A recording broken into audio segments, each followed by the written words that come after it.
Hello friend, नमस्कार। आप सभी का मेरे आराध्या शर्मा भक्ति सागर में स्वागत है। तो फ्रेंड्स, आप लोग कैसे हो? आशा करती हूँ कि आप लोग स्वस्थ होंगे, मस्त होंगे, अपने काम में व्यस्त होंगे। तो चलिए फ्रेंड, मैं आज अपने छोटे से वीडियो में बताने वाली हूँ नागपंचमी क्यों मनाया जाता है और कैसे मनाया जाता है। तो चलिए फ्रेंड, हम लोग शुरुआत करते हैं। सावन महीने का सबसे पहले आपको श्रावण सोमवार की सर्वप्रथम शुभकामनाएं और नागपंचमी की आप सभी को मेरी तरफ से शुभकामनाएं। तो नमस्कार दोस्तों, सावन का महीना आते ही चारों तरफ हरियाली दिखाई देने लगती है। मंदिरों में घंटियों की आवाज़ सुनाई देती है, भगवान शिव जी की पूजा होती है और इसी सावन में एक ऐसा पर्व आता है जिसका नाम सुनते ही हमारे मन में नाग देवता की छवि उभर आती है। जी हाँ, हम बात कर रहे हैं नागपंचमी जी की। तो लेकिन क्या आपने कभी सोचा है कि आखिर नागपंचमी क्यों मनाई जाती है? नाग देवता की पूजा करने की परंपरा कहाँ से आई है? भगवान शिव जी के गले में नाग क्यों विराजमान है और इस पर्व के पीछे छिपी कहानी क्या है? तो चलिए दोस्तों, नागपंचमी केवल एक धार्मिक त्यौहार नहीं है, यह हमारी प्राचीन परंपराओं, पौराणिक मान्यताओं और प्रकृति के प्रति सम्मान से जुड़ा हुआ पर्व है। भारत के अलग अलग हिस्सों में इसे अलग अलग तरीकों से मनाया जाता है, लेकिन हर जगह इसके पीछे नागों के प्रति श्रद्धा और सम्मान की भावना दिखाई देती है। सामान्य रूप से नागपंचमी श्रावण मास के शुक्ल पक्ष की पंचमी तिथि को मनाई जाती है। सावन का महीना भगवान शिव जी को समर्पित माना जाता है और भगवान शिव जी के स्वरूप में नाग का विशेष स्थान है। हम लोग तो देखते ही है कि नाग जी का इतना विशेष स्थान है कि वो शिव जी के गले में लिपटा हुआ हम लोगों को दिखाई देता है और यह भी याद दिलाता है कि शिव केवल देवताओं के देवता ही नहीं बल्कि प्रकृति के साथ गहरे संबंध का प्रतीक है। कालों में काल, महाकाल इसलिए उन्हें कहा जाता है। भारतीय पौराणिक परंपराओं में नागों का उल्लेख बहुत प्राचीन समय से मिलता है। भगवान विष्णु के साथ शेषनाग का संबंध बताया जाता है। पौराणिक कथाओं में शेषनाग को महान और शक्तिशाली नाग के रूप में वर्णित किया गया है। इसी तरह नागों से जुड़ी अनेक कथाएं पुराणों और लोक परंपराओं में सुनने को मिलती है। इन्हीं धार्मिक मान्यताओं और लोक परंपराओं के कारण नाग पंचमी के दिन नाग देवता की पूजा करने की परंपरा चली आ रही है। अब आइए सुनते हैं हम नाग पंचमी से जुड़ी एक प्रसिद्ध लोक कथा। कहा जाता है कि बहुत समय पहले एक गांव में एक किसान अपने परिवार के साथ रहता था। किसान बहुत मेहनती था, उसका जीवन खेती पर निर्भर था। सुबह होते ही वह खेतों में चला जाता था और पूरे दिन मेहनत करके अपने परिवार का वो पालन पोषण करता था। एक दिन किसान अपने खेत में काम कर रहा था। खेत में मिट्टी तैयार करते समय उसे पता नहीं चला कि उसी स्थान में आसपास एक नाग का बसेरा था। अनजाने में उसके काम से नाग के रहने का स्थान प्रभावित हो गया। लोक कथा के अनुसार इसके बाद किसान के परिवार के सामने अनेक परेशानियां आने लगी। परिवार के लोग डर गए और उन्हें लगा कि शायद उनसे कोई बड़ी भूल हो गई है। किसान के परिवार में एक महिला बहुत श्रद्धालु थी। उसने नाग देवता के सामने अपनी गलती के लिए क्षमा मांगी। उसने कहा कि उनसे जो भी हुआ वह अनजाने में हुआ और उनका उद्देश्य किसी जीव का नुकसान पहुंचाना नहीं था, तो प्लीज हमें क्षमा कर दीजिए। उस महिलाओं ने श्रद्धा से नाग देवता की पूजा की और परिवार की सुख शांति के लिए प्रार्थना की। लोक कथा के अनुसार उसकी श्रद्धा और प्रार्थना से परिवार का संकट दूर हो गया। इसके बाद परिवार ने नाग देवता के प्रति सम्मान की परंपरा को अपनाया और हर वर्ष नागपंचमी के दिन श्रद्धा से उनकी पूजा करने लगी। समय के साथ ऐसी कथाएं अलग अलग क्षेत्रों में अलग अलग रूपों में सुनाई जाने लगी। कहीं कहानियों में किसान का उल्लेख मिलता है, कहीं परिवार का, तो कहीं नाग देवता की कृपा और आशीर्वाद की कथा सुनाई जाती है। लेकिन इस सभी कथाओं के पीछे एक सुंदर संदेश छिपा है। मनुष्य को प्रकृति और उसके जीवों के प्रति सम्मान रखना चाहिए। नागपंचमी के दिन कई परिवार अपनी स्थानीय परंपरा के अनुसार नाग देवता की पूजा करते हैं। घर में नाग देवता का चित्र बनाया या रखा जाता है, दीपक जलाया जाता है, फूल चढ़ाए जाते हैं, दूध दही चढ़ाया जाता है। परिवार की सुख शांति के लिए प्रार्थना भी की जाती है। कई स्थानों पर नाग मंदिर में जाकर पूजा और नारियल फोड़ने की भी प्रथा है। भारत के अलग अलग राज्यों में नागपंचमी मनाने के तरीके अलग हो सकते हैं। यही हमारी संस्कृति की खूबसूरती है। एक ही पर्व अलग अलग क्षेत्रों में अलग अलग लोक परंपराओं के साथ दिखाई देता है। लेकिन नागपंचमी के बारे में एक जरूरी बात भी समझनी चाहिए। नाग देवता की पूजा का अर्थ वास्तविक सांपों को पकड़ना या उन्हें परेशान करना नहीं है। सांप वन्य जीव है और उन्हें अनेक प्राकृतिक वातावरण में सुरक्षित रखना चाहिए।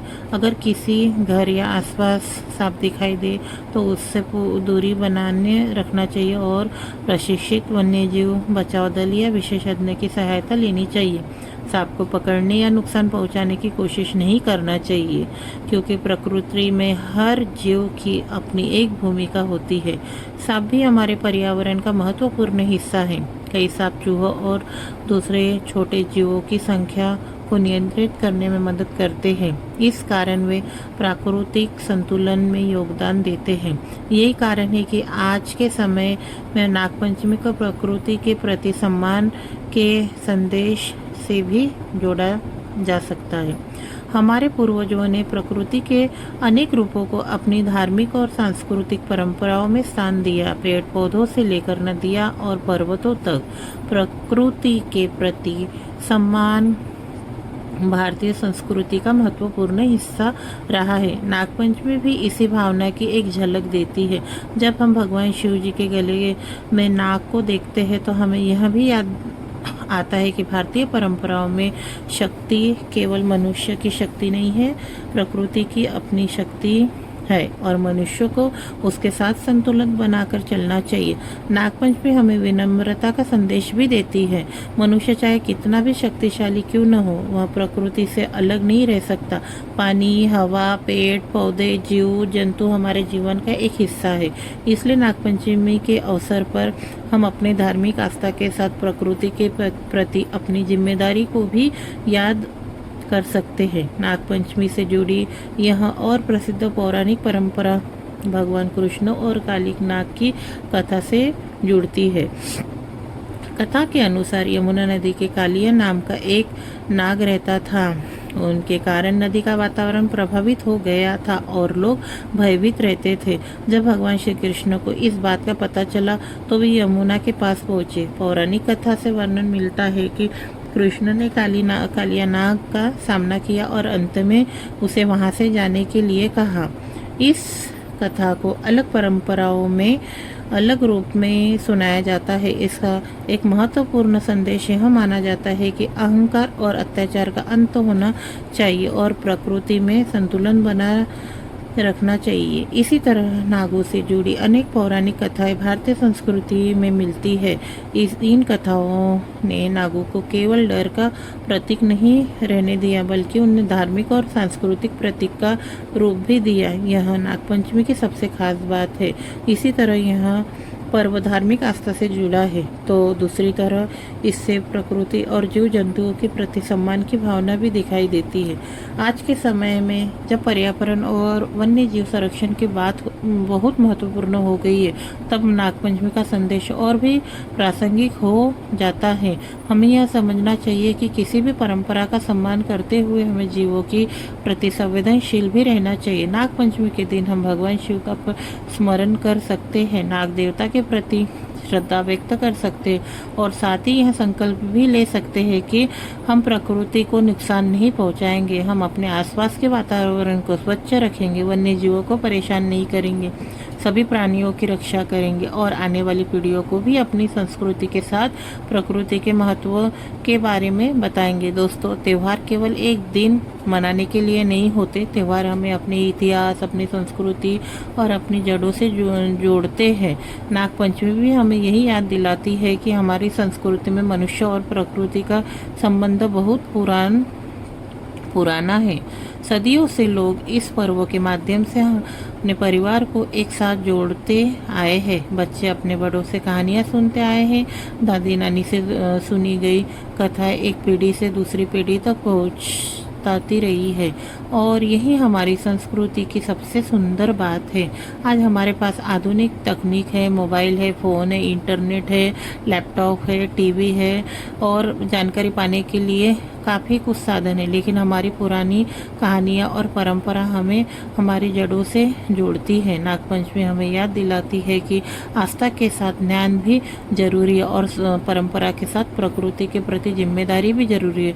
तो इस नागपंचमी पर हम आप नाग देवता का स्मरण करेंगे, भगवान शिव की पूजा करेंगे और अपने परिवार के साथ यह पर्व मनाएंगे। तो एक बात जरूर याद रखिए, प्रकृति का सम्मान करना भी हमारी जिम्मेदारी है, जीवों की रक्षा करना हमारी मानवता है और अपनी संस्कृति को समझकर अगली पीढ़ी तक पहुंचाना भी हमारा कर्तव्य है।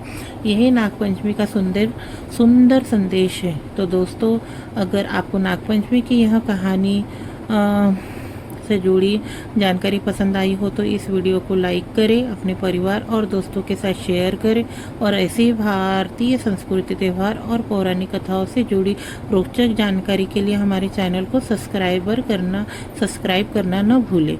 और कमेंट्स में ज़रूर बताइए कि आपके गांव, शहर या राज्य में नागपंचमी किस तरह मनाई जाती है। आप सभी को नागपंचमी की ढेर सारी शुभकामनाएं। भगवान शिव जी की कृपा आप सभी पर बने रहे। हर हर महादेव, जय नाग देवता की जय। मेरी कहानी सुनने के लिए धन्यवाद। और आपको वीडियो पसंद आए तो प्लीज़ एक प्यारा सा कमेंट्स कीजिएगा और प्यारा सा कमेंट्स में हर हर महादेव ज़रूर लिखिएगा। और बेल आइकन नए हो तो ज्वाइन कीजिए, पुराने हो तो एक प्यारा सा कमेंट्स कीजिए, हर हर महादेव लिखिए और मुझे ज्वाइन करना ना भूलें। और प्लीज़ फ्रेंड्स, अगर हाइप होगा तो हाइप कीजिए, बेल आइकन दबाइए ताकि मैं एक नए स्टोरी के साथ आप लोगों के पास जुड़े रहूं और आप लोगों के पास मैं अपनी एक छोटी सी स्टोरी शेयर करूं। तो प्लीज़ आपको मेरा वीडियो कैसा लगा एक छोटा सा कमेंट्स कीजिएगा। मेरी तबीयत अच्छी नहीं लग रही, मुझे कब कोल्ड फीवर हुआ है, तब भी मैं नागपंचमी की एक वीडियो बनाई हूँ फ्रेंड। तो प्लीज़ मुझे एक मोटिवेट करना, हर हर महादेव लिखना ज़रूर और हर हर महादेव लिखना, एक लाइक करना, हाइप करना। मिलती हूँ आपको इसी तरह नेक्स्ट वीडियो में। और okay guys, bye bye, have a nice day, take care, thank you.